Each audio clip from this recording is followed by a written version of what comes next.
সুপ্রিয় শিক্ষার্থী, আসসালামু আলাইকুম। আশা করি তোমরা সকলেই ভালো আছো এবং সুস্থ আছো। আলহামদুলিল্লাহ, তোমাদের দোয়ায় আমিও ভালো আছি এবং সুস্থ আছি। প্রিয় শিক্ষার্থী, আর্থিক বিবরণীর সাজেশনমূলক ধারাবাহিক ক্লাস ফার্স্ট পেপারের নবম অধ্যায়। আজকে আমাদের সপ্তম ক্লাস। তো আমরা আজকে সমাধান করব ময়মনসিংহ বোর্ডের দ্বিতীয় প্রশ্নটি।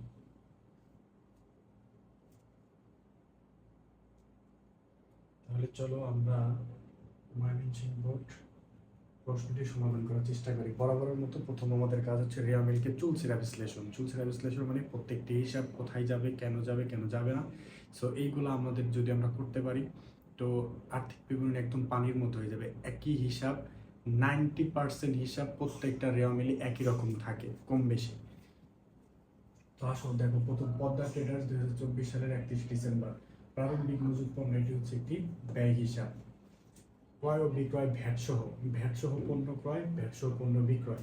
তার মানে এটি হচ্ছে একটা রেয়া মিলের মধ্যে গুপ্ত সমন্বয়। রেয়া মিলের মধ্যে গুপ্ত সমন্বয়। সো নিট ক্রয় থেকে নিট ক্রয়ের উপরে ভ্যাট নির্ণয় করতে হবে, নিট বিক্রয়ের উপরে ভ্যাট নির্ণয় করতে হবে। তার মানে এটি হচ্ছে আগে আমরা নিট ক্রয় মানে ক্রয়ের সাথে যাবতীয় আইটেম যোগ বিয়োগ করার পরে তারপরে ভ্যাট নির্ণয় করতে হবে। এরপরে বিক্রয়ের সাথে যাবতীয় আইটেম যোগ বিয়োগ করার পরে তারপর আবার ভ্যাট নির্ণয় করতে হবে। প্রাপ্য হিসাব, প্রদেয় হিসাব। প্রাপ্য হিসাব হচ্ছে আমরা জানি চলতি সম্পদ, এবং প্রদেয় হিসাব হলো কি? প্রদেয় হিসাব হলো একটি চলতি দায় হিসাব। 10% বিনিয়োগ 1/7/2024, অর্থাৎ 2024 সালের বছরের মাঝখানে 2024 সালের বছরের মাঝখানে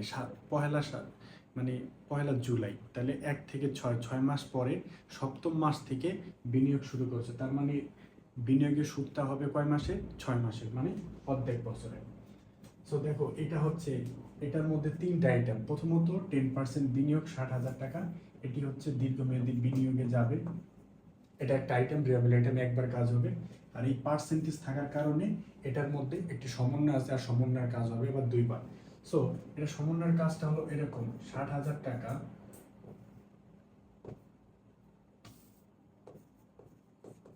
60,000 ইন্টু 10% বিনিয়োগ, তার মানে বাৎসরিক সুদ হচ্ছে 6,000 টাকা। 6,000 এক বছরে 12 মাস, 12 দিয়ে ভাগ করব এবং 6 দিয়ে গুণ করবো, অর্থাৎ অর্ধ বছরের হবে। 6 দিয়ে 12 কাটলে হবে কত? 2 দিয়ে 6 কাটলে হবে 3। তাহলে 3,000 টাকা হচ্ছে তোমার সুদ। এই সুদটা কোথায় কোথায় যাবে? এই সুদটা হচ্ছে অপরিচালন আয়ে যাবে একবার, এবং এটা অনাদায়ী আছে, তাই চলতি সম্পদে আর একবার যাবে। অনাদায়ী আছে কিভাবে বুঝলাম? কারণ রেয়ামিলের মধ্যে কোথাও বিনিয়োগের সুদ বলা নাই। যদি রেয়ামিলের মধ্যে বিনিয়োগ সুদ বলা থাকতো, তার মানে সেই পরিমাণ বিনিয়োগের সুদ আমরা পেয়েছি। অফিস সরঞ্জাম 40,000 টাকা। অফিস সরঞ্জাম হচ্ছে স্থায়ী সম্পদ। যন্ত্রপাতি, এটাও কি স্থায়ী সম্পদ। ভাড়া হচ্ছে একটি পরিচালন ব্যয় হিসাব। ভাড়া হলো একটি পরিচালন ব্যয় হিসাব। ক্রয় পরিবহন একটি ব্যয়। কেমন ব্যয়? প্রত্যক্ষ ব্যয়। বিক্রিত পণ্যের ব্যয় নির্ণয় যাবে। অনাদায়ী পাওনা, এটি হচ্ছে পরিচালন ব্যয়। মজুরি হচ্ছে ব্যয়। কেমন ব্যয়? প্রত্যক্ষ ব্যয়। বেতন হচ্ছে পরিচালন ব্যয়। বিমা কি বলতো? পরিচালন ব্যয়। অনাদায়ী পাওনা সঞ্চিতি। অনাদায়ী পাওনা খরচ নির্ণয়, এটা বিয়োগ করতে হবে। এটা হচ্ছে পুরাতন সঞ্চিতি। রেয়ামিলে যে সঞ্চিতি থাকে সেটা হচ্ছে পুরাতন সঞ্চিতি। মূলধন হচ্ছে কার অংশ? মালিকানা সত্ত্বের অংশ। হাতে নগদ, এটি কি বলতো? চলতি সম্পদ। ভ্যাট চলতি হিসাব ডেবিট পাশে আছে, অর্থাৎ ভ্যাট চলতি হিসাব ডেবিট পাশ। কত আমাদের ভ্যাট চলতি হিসাব নির্ণয় করতে বলছে। ভ্যাট চলতি হিসাবে ডেবিট জের যদি বড় হয় তাহলে চলতি সম্পদে যায়, এবং ভ্যাট চলতি হিসাবে ক্রেডিট জের থাকলে সেটা চলতি দায়ে যায়। সো এটা আমরা ভ্যাট চলতি হিসাব নির্ণয় করতে আমরা ক নাম্বার আমাদের এটা কাজে লাগবে। তো আমাদের এখানে সমন্বয় কি বলছে এখন? সমাপনী মজুদ পণ্য 58,000 টাকা। সমাপনী মজুদ পণ্য 58,000 টাকা। তো সমন্বয়ের কাজ কয়বার হবে? 2বার। এটা একবার কোথায় যাবে? একবার বিক্রিত পণ্যের ব্যয় নির্ণয় যাবে। কেমন? আর একবার কোথায় যাবে? আর একবার যাবে হচ্ছে চলতি সম্পদে যাবে। মজুরি বকেয়া আছে। মজুরি কি আছে? বকেয়া আছে। সো বকেয়া মজুরি এর কাজ কোথায়? বকেয়া মজুরির সাথে একবার যোগ করতে হবে। তো আমরা মজুরির সাথে একবার দাগ দিয়ে আসি। মজুরির সাথে একবার যোগ করতে হবে, আর একবার বকেয়া মজুরি হচ্ছে চলতি দায়ে যাবে। প্রাপ্য হিসেবে 5,000 টাকা আদায়যোগ্য নয়, প্রাপ্য হিসেবে 5,000 টাকা আদায়যোগ্য নয়, অবশিষ্টের উপরে 5% অনাদায়ী পাওনা সঞ্চিতি রাখতে হবে। আচ্ছা, প্রাপ্য হিসাবের সাথে দাগ আছে, তাহলে প্রাপ্য হিসাবের সাথে একটা দাগ দিই। এই হচ্ছে প্রাপ্য হিসাবের সাথে দাগ। 5,000 টাকা আদায়যোগ্য না মানে নতুন অনাদায়ী পাওনা। তাহলে নতুন অনাদায়ী পাওনা হলে এই যে রিয়া মিলের পুরাতন অনাদায়ী পাওনার সাথে কাজ আছে, এখানে আমরা দাগ দিলাম। স্থায়ী সম্পদের উপরে 10% অবচয় ধার্য করতে হবে। স্থায়ী সম্পদ কত, তার উপরে 10%। তাহলে স্থায়ী সম্পদ কি কি আছে? অফিস সরঞ্জাম আছে এবং যন্ত্রপাতি আছে স্থায়ী সম্পদ, সেই দুইটার সাথে দাগ হবে। তাহলে আসি এবার করণীয়তে কি বলছে দেখি। করণীয়তে বলছে ভ্যাট চলতি হিসাব প্রস্তুত করো এবং বিক্রিত পণ্যের ব্যয় নির্ণয় করো, মোট মুনাফা এত টাকা ধরে আয় বিবরণী প্রস্তুত করো। মানে টোটালি আয় বিবরণীটাই চেয়েছে। তা প্রথমে আমরা ক নাম্বারটা করার চেষ্টা করি, ভ্যাট চলতি হিসাব। সো ভ্যাট চলতি হিসাবের জন্য আমাদের যেটা করতে হবে, ক্রয় এবং বিক্রয়। ক্রয়ের সাথে আমরা সমন্বয় করে দেখলাম ক্রয় বিক্রয়ের সাথে কারো সম্পর্ক নেই এবং ক্রয় বিক্রয় থেকে এখানে ফেরত নেই যে ক্রয় থেকে বাদ দিতে হবে। সো ক্রয় বিক্রয়ের সাথে কোনো আইটেম নেই, শুধুই ভ্যাটটা আছে। সো ক্রয় কত টাকা? 2,53,000 টাকা। ক্রয় হচ্ছে 2,53,000 টাকা। ক্রয় কত? 2,00,000।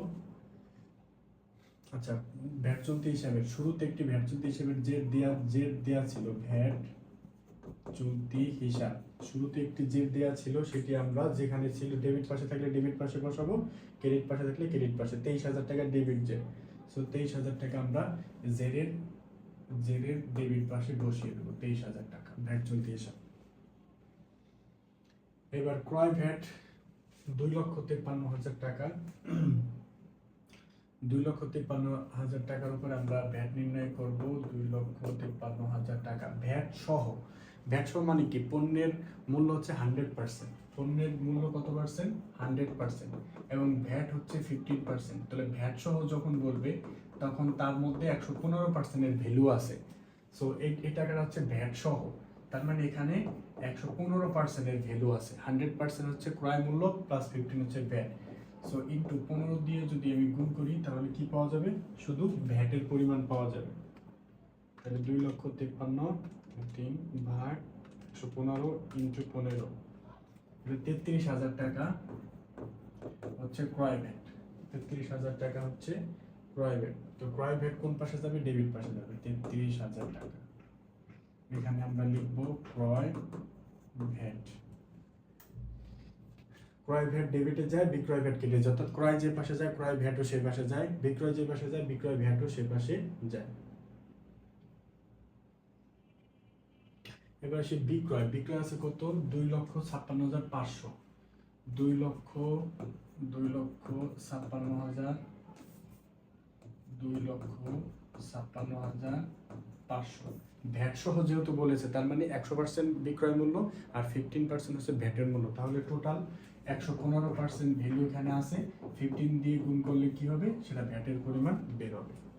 2,56,500 ভাগ 115 ইন্টু 15।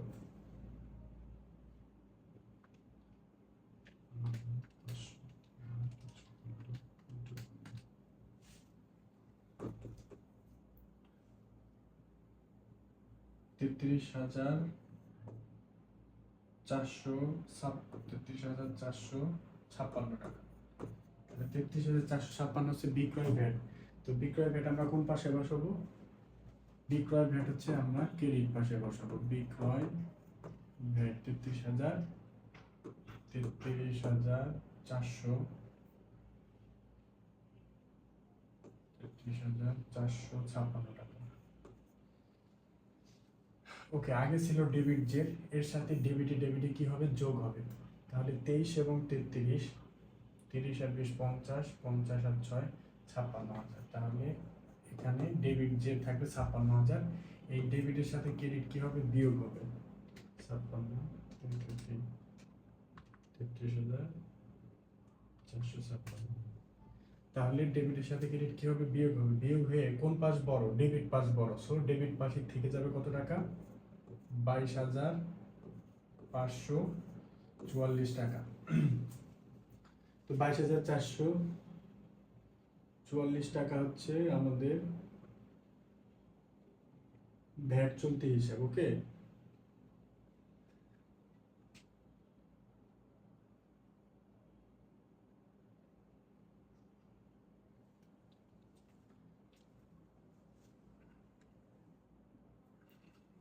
তাহলে আমাদের ভ্যাট চলতি হিসাব, তাহলে ভ্যাট চলতি হিসাবের যেটা কত দেয়া আছে উত্তরে 36,500, কিন্তু আমাদের হলো না কেন? 36,500 ক্রয় ভ্যাট 33,000, বিক্রয় ভ্যাট এত। আচ্ছা, বিক্রয় কত ছিল? বিক্রয় ছিল 3,56,000, আমরা লিখছি কত? 2,56,000। তাহলে হবে কেমন? 3 লক্ষ, এখানে হচ্ছে 3,56,500, 3,56,500 ভাগ 115 ইন্টু 15, 46,500, 46,500। তাহলে বিক্রয় ভ্যাট হচ্ছে 46,500 টাকা। তাহলে দেখো, আগে ছিল যে ছিল ডেবিট পাশে কত টাকা? 56,000 টাকা, 56,000, আর এখন হচ্ছে কত? 46,500 টাকা। তাহলে 56,000 টাকা বেশি, কোন পাশ? ডেবিট পাশ বেশি। তাহলে কত টাকা বেশি? 9,500। তাহলে আমাদের ব্যালেন্স বিক্রয় আমাদের হচ্ছে ভ্যাট চলতি হিসেবে জের হচ্ছে 9,500 টাকা। কোন জের? ডেবিট জের। তো ডেবিট জের কোথায় যায়? এই 9,500 কোথায় যাবে বলো? ডেবিট জের যাবে চলতি সম্পদে, ডেবিট জের যাবে চলতি সম্পদে। আর ক্রেডিট জের যাবে কোথায়? ক্রেডিট জের যাবে হচ্ছে চলতি দায়। ডেবিট জের হচ্ছে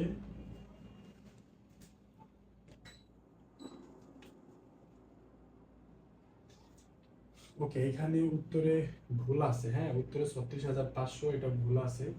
এটা শুধু বিক্রয় ভ্যাটটা অথবা ক্রয় ভ্যাটটা লিখছে এখানে। আচ্ছা, এখন আমরা আসলে খ নাম্বার করবো। খ নাম্বারে কি করতে বলছে? বিক্রিত পণ্যের ব্যয়। সো আমাদের কাজ কি? প্রথমে একদম শুরু থেকে একবার পড়বো, একবারে আমাদের অঙ্ক কমপ্লিট হবে। তো প্রারম্ভিক মজুত পণ্য, এটা হচ্ছে ব্যয় যাবে। তো প্রারম্ভিক মজুত পণ্য যাবে বিক্রিত পণ্যের ব্যয় নির্ণয়। খ নম্বরে বিক্রিত পণ্যের ব্যয়, আর গ নম্বরে মোট মুনাফা 1,50,000 টাকা ধরতে বলছে। খ নম্বরে এবং গ নম্বরে মোট মুনাফা ধরে নিতে বলছে। মোট মুনাফা 1,50,000 টাকা ধরে নিতে বলছে। সো এখানে আমরা লিখতে পারি প্রশ্নে প্রদত্ত। আচ্ছা, এই হলো অবস্থা। এখন আমরা একদম শুরু থেকে যদি আসি, প্রারম্ভিক মজুত পণ্য কত? 55। প্রারম্ভিক মজুত পণ্য কোথায় যায়? বিক্রিত পণ্যের ব্যয় নির্ণয়ে যাবে। তো খ নাম্বার আমাদের বিক্রিত পণ্যের ব্যয় নির্ণয় করতে বলছে। আমরা জানি বিক্রিত পণ্যের ব্যয় সূত্র হচ্ছে প্রথমে প্রারম্ভিক মজুত লিখতে হবে। তো প্রারম্ভিক মজুত কত? 55,000 টাকা। প্রারম্ভিক মজুত পণ্য 55,000 টাকা দ্বিতীয় কলামে যাবে। এরপরের সাথে ক্রয় সংক্রান্ত খরচ যাবে। তো ক্রয় কত আছে? 2,53,000 টাকা। ক্রয় আছে 2,53,000। ক্রয় 2,53,000। কেন আমরা ক্রয় 1 নাম্বার কলামে লিখলাম? কারণ ক্রয়ের সাথে কি আছে? দাগ আছে। ক্রয়ের সাথে ভ্যাট আছে। সো ক্রয় ভ্যাটটা আমরা এখান থেকে বিয়োগ করব। ক্রয় ভ্যাটটা কতে আমরা পেয়েছিলাম ক্রয় ভ্যাট কত? 33,000 টাকা। সো ক্রয় ভ্যাট হচ্ছে কত? 33,000 টাকা বিয়োগ করতে হবে। তাহলে আর 2,53,000 1 2 3 মাইনাস 33,000। তাহলে নিট ক্রয় হবে কত টাকা? 2,20,000 টাকা। ক্রয়ের সাথে যাবতীয় আইটেম যোগ বিয়োগ করার পরে যা বের হয় সেটাকে আমরা বলি নিট ক্রয়। ওকে, তো প্রারম্ভিক মজুত ক্রয়, এবার হচ্ছে প্রত্যক্ষ খরচগুলোকে যোগ করতে হবে। আচ্ছা, বিক্রিত পণ্যের বিক্রয় আমাদের এখানে লাগবে না, কারণ আমাদের শুধু বিক্রিত পণ্যের ব্যয় নির্ণয় করতে বলছে। সো বিক্রয়ের কাজ আমাদের এখানে আসবে না, অনলি বিক্রিত পণ্যের ব্যয় নির্ণয় করতে বলছে। প্রাপ্য হিসাব দরকার নাই। কেন দরকার নাই? কারণ অঙ্কে শুধু আয় বিবরণীটাই প্রস্তুত করতে বলছে। মানে খতে বলছে শুধু বিক্রিত পণ্যের ব্যয় নির্ণয় করতে, আর গতে নির্ণয় করতে বলছে মোট লাভ ধরে নিট লাভ। সো প্রদায় হিসাব চলতে এগুলো কোনোটাই আসবে না। 10% বিনিয়োগ চলতি সম্পদ এটাও আসবে না, কিন্তু বিনিয়োগের সুদ আসবে। বিনিয়োগের সুদটা কোথায় যাবে? অপরিচালন আয়ে যাবে। তাহলে বিনিয়োগের সুদ কত টাকা? 3,000 টাকা। সো বিনিয়োগের সুদ অপরিচালন আয়ে যাবে। গ নম্বরে অপরিচালন আয়ে যাবে। যোগ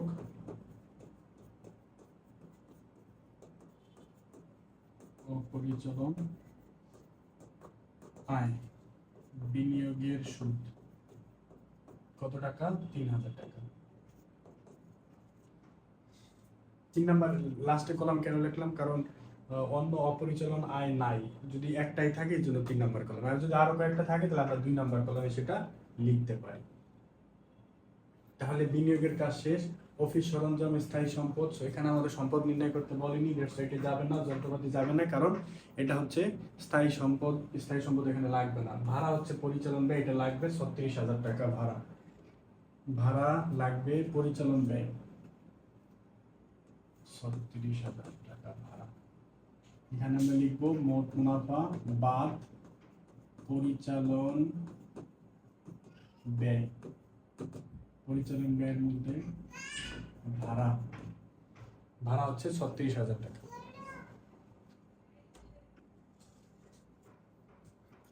ওকে, সরি। তাহলে ভাড়ার কাজ শেষ। ক্রয় পরিবহন প্রত্যক্ষ ব্যয় 8,000 টাকা। ক্রয় পরিবহন প্রত্যক্ষ ব্যয় 8,000 টাকা।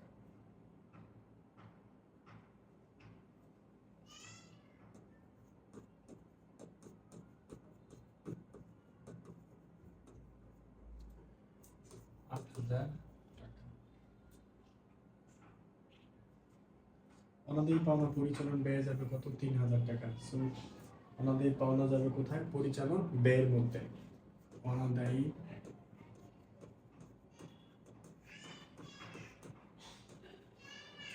টাকা। কেন? কারণ অনাদায়ী পাওনার সাথে কি আছে? দাগ আছে। সমন্বয়ে দেখো কি বলছে, নতুন অনাদায়ী পাওনা সঞ্চিতি কত? 5,000 টাকা, এবং অবশিষ্টের উপরে 5% সঞ্চিতি ধার্য করতে হবে। তো 5,000 টাকা আগে আমরা লিখে আসি। 5,000 টাকা যোগ নতুন অনাদায়ী পাওনা। এবার অনাদায়ী পাওনা সঞ্চিতি নির্ণয় করতে হবে। অনাদায়ী পাওনা সঞ্চিতি কিভাবে নির্ণয় করব? প্রাপ্য হিসাব আছে কত? 60,000 টাকা।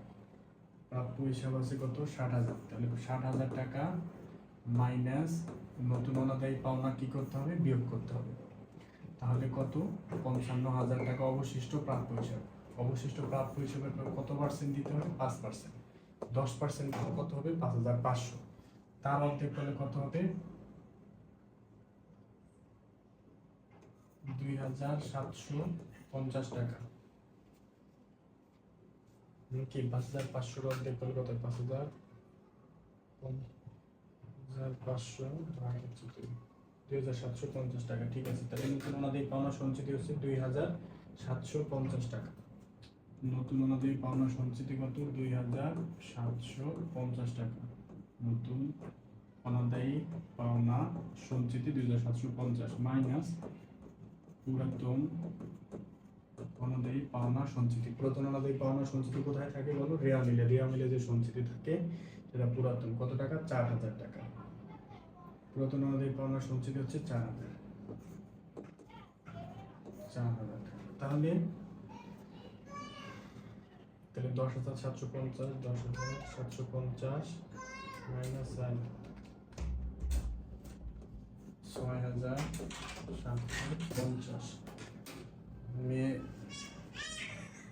আচ্ছা,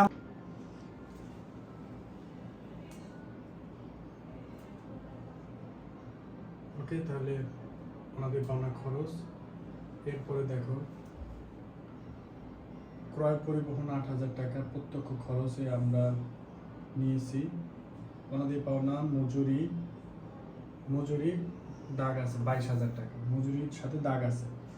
মজুরির সাথে কি দাগ আছে দেখি তো? মজুরি হচ্ছে 14,000 টাকা বকে আছে। তাহলে 22,000 আর 14,000 টাকা বকে আছে। মজুরি 22,000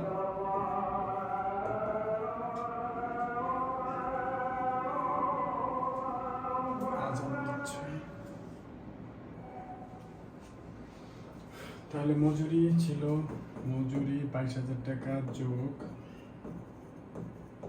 বকেয়া মজুরি 22 আর 14 22 আর 26 26 আর 10 36,000 টাকা। তাহলে মজুরি এবং বকেয়া মজুরি। আরেকবার এই বকেয়া মজুরিটা কোথায় যেত? চলতি দায়ে যেত। যেহেতু চলতি দায় নির্ণয় করতে বলেনি, সুতরাং এটির কাজ আর যাবে না, শেষ। অনুদ্দীপনা মজুরি, বেতন, বেতনের সাথে কোনো দাগ নাই, 48,000 টাকা। পরিচালন ব্যয় 48,000 টাকা, বেতন হচ্ছে 48,000 টাকা পরিচালন ব্যয়। দেন এরপরে কি আছে দেখো, বিমা, বিমার সাথেও কোনো দাগ নেই, দাগ না থাকে 18,000 টাকা সরাসরি পরিচালন ব্যয় যাবে।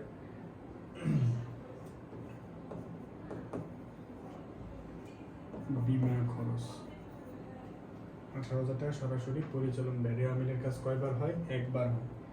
অনুদ্দীপনা সঞ্চিতির কাজ শেষ। মূলধন মালিকানা সত্ত্ব নির্ণয় যায়, সো আমাদের মালিকানা সত্ত্ব নির্ণয় করতে বলেনি, যাবে না। হাতিনগর চলতি সম্পদ আর্থিক অবস্থার বিবরণী নির্ণয় করতে বলেনি, যাবে না। এবং ভ্যাট চলতি হিসাবের যে জের, এটা হচ্ছে যেহেতু আমাদের ডেবিট জের বের হয়েছে, তার মানে কি চলতি সম্পদে যাবে, সো এটিও যাবে না, কারণ হচ্ছে আমাদের আর্থিক অবস্থার বিবরণী নির্ণয় করতে বলেনি। তো দ্যাটস অল, আমাদের অঙ্ক শেষ। এখন আমাদের ক্যালকুলেশন করলেই হবে। সো নিট ক্রয়ের সাথে ক্রয় পরিবহন মজুরি যোগ করব, তাহলে 2,20,000, 28, 1, 2, 3 যোগ 36, 1, 2, 3 যোগ 55, 1, 2, 3। আচ্ছা, তার আগে আমরা একটু সমন্বয় কি চেক দিয়েছি, সমন্বয়ের কাজ দেখি। মজুরি বকেয়া, সমাপনী মজুদ যাবে প্রাপ্য হিসেবে। আচ্ছা, সমাপনী মজুদ পণ্য 58,000 টাকা। সমাপনী মজুদ পণ্য কোথায় যায়? বিক্রিত পণ্যের ব্যয় নির্ণয়ে যায়। ওকে, মাইনাস সমাপনী, সমাপনী মজুদ কত? 58,000।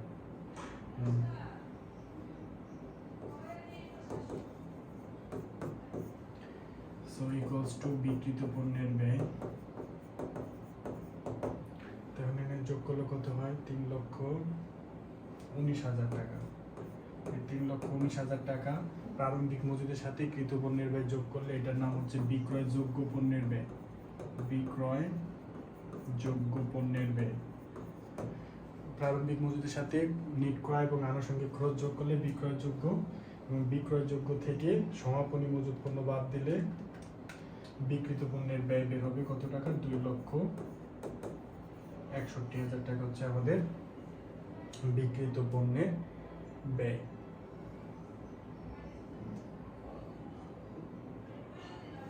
আচ্ছা, এরপরে আমাদের এখন হচ্ছে ক্যালকুলেশন হচ্ছে পরের মোট লাভ ধরে নিট লাভ বের করবো আমরা। সো আমাদের মোট লাভ প্রশ্নে প্রদত্ত দেওয়া ছিল, মোট লাভ থেকে পরিচালন ব্যয় বাদ যাবে। পরিচালন ব্যয়গুলোকে আমরা একত্র করার চেষ্টা করি। পরিচালন ব্যয় কত? 36, 1, 2, 3 যোগ 6,750 যোগ 40, 1, 2, 3 যোগ 18, 1, 2, 3। তাহলে টোটাল পরিচালন ব্যয় হচ্ছে 1,08,750। এখন মোট লাভ থেকে পরিচালন ব্যয় বাদ দিলে পরিচালন মুনাফা হবে কত টাকা? 41,250। এটা হচ্ছে পরিচালন মুনাফা। পরিচালন মুনাফা 41,250। পরিচালন মুনাফার সাথে অপরিচালন আয়টা কি করতে হবে? যোগ করতে হবে। তাহলে 40,250 টাকা।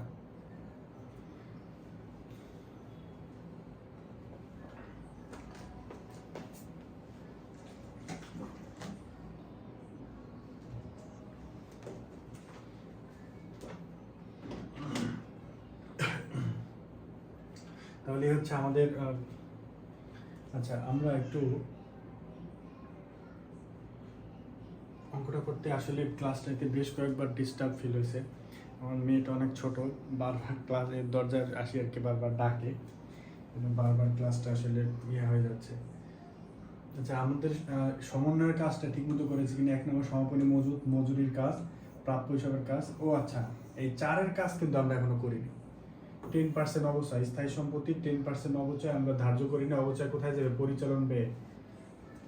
অফিস সরঞ্জামের 10% করলে কত হবে? 4,000 টাকা। আর যন্ত্রপাতি 10% করলে হবে 20,000। সো 24,000 টাকা আমাদের অবচয় আমরা কিন্তু দেখাইনি।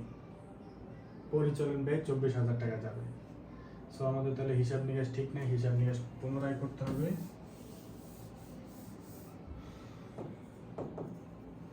$24,000 টাকা অবচয় আমি একসাথে লিখে ফেলি। অবচয় অফিস সরঞ্জাম এবং হচ্ছে যন্ত্রপাতি দুইটার একসাথে আমরা লিখে ফেলি হলো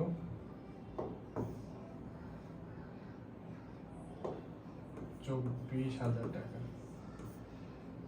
তাহলে 36 যোগ 6,750 যোগ 48 যোগ 18 যোগ 24, তাহলে কত হবে? টোটাল পরিচালন ব্যয় 1,32,750 মাইনাস পরিচালন মুনাফা হবে 17,250।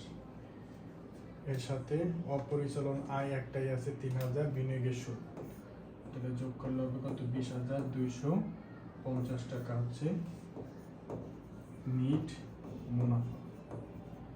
সো আমাদের উত্তর হচ্ছে 20,250 টাকা। গ নম্বরের উত্তর হচ্ছে 20,250 টাকা। ওকে, খ নম্বর উত্তর ভুল ছিল, ক নম্বর উত্তর ভুল ছিল, গ নম্বর ঠিক আছে 20,250 টাকা। তাহলে এই হচ্ছে প্রথমে আমাদের ভ্যাট চলতি হিসাব নির্ণয় করলাম। ভ্যাট চলতি হিসাব নির্ণয়ের ক্ষেত্রে প্রথমে যে জেড দেওয়ার ছিল সেটা আমরা নির্ণয় করলাম, ক্রয় ভ্যাট ডেবিট পাশে, বিক্রয় ভ্যাট ক্রেডিট পাশে। দেন আমরা যে নির্ণয় করেছি। এরপরে হচ্ছে আমাদের বিক্রিত পণ্যের ব্যয় নির্ণয়। বিক্রিত পণ্যের ব্যয় নির্ণয় প্রথমে প্রারম্ভিক মজুদ, এরপরে নিট ক্রয়ের সাথে আনুষঙ্গিক খরচ যোগ করলে এটাকে আমরা বলি বিক্রয়যোগ্য পণ্যের ব্যয়। বিক্রয়যোগ্য পণ্যের ব্যয় থেকে সমাপনী মজুদ বাদ দিলে বিক্রিত পণ্যের ব্যয়। পরের অঙ্কে ছিল হচ্ছে বিশদ আয় বিবরণীর মোট লাভ ধরে নিট লাভ বের করতে হবে। মোট লাভ প্রশ্নে প্রদত্ত ছিল। পরিচালন ব্যয়গুলো আমরা ধারাবাহিকভাবে লিখেছি। ভাড়া, অনাদায়ী পাওনা, বেতন, বীমা, অবচয়। অবচয় ছিল দুইটা, একটা যন্ত্রপাতির, একটা অফিস সরঞ্জামের, দুইটার অবচয়। টোটাল পরিচালন ব্যয় ছিল এত টাকা। মোট লাভ থেকে টোটাল পরিচালন ব্যয় এত টাকা বাদ দিলে 17,250 টাকা হচ্ছে টোটাল পরিচালন মুনাফা। পরিচালন মুনাফার সাথে অপরিচালন আয় বিনিয়োগের সুদ যোগ করলাম, আর অপরিচালন ব্যয় যেহেতু নেই, দ্যাটস ওয়াই নিট মুনাফা হচ্ছে 20,250। Thank you so much. সকলে ভালো থাকবা এবং সুস্থ থাকবা। আসসালামু আলাইকুম রহমতুল্লাহ।